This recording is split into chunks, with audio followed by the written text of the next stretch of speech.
काल परवा आपल्या सभागृहात एक घोषणा झाली की मनोज जरांगे पाटलांच्या तुम्ही नंतर मग शेलार साहेब आंदोलनाची एसआयटी चौकशी करणार.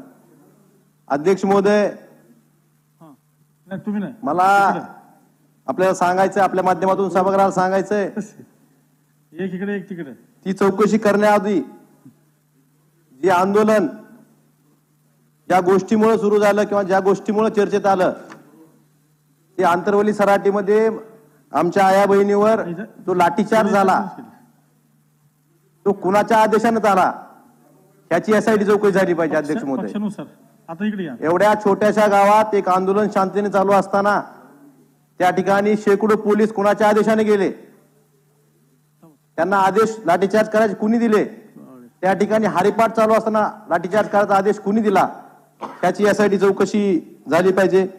अध्यक्ष महोदय, मागच्या आठवड्यात राज्यभर रास्ता रोको न्यायालयाच्या मान्य न्यायालयाच्या आदेशाप्रमाणे शांततेने चालू होती, परंतु आपल्या सरकारच्या वतीनं रास्ता रोको निवेदन देऊन मराठा बांधवांनी जागोजागी केली, पोलिसला कळवलं होतं, शांततेने चालू होती, कुठल्याही सार्वजनिक मालमत्तेचं नुकसान झालं नव्हतं, परंतु त्या ठिकाणी त्यांच्यावर गुन्हे दाखल करण्यात का आले?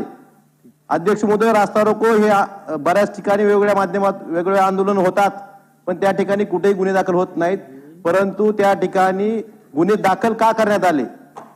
अध्यक्ष महोदय, आमच्या धाराशिव जिल्ह्यामध्ये तर रास्ता रोको परवानगी घेऊन करणाऱ्या रास्ता रोको आंदोलकावर 353 सारखे गुन्हे दाखल झालेत.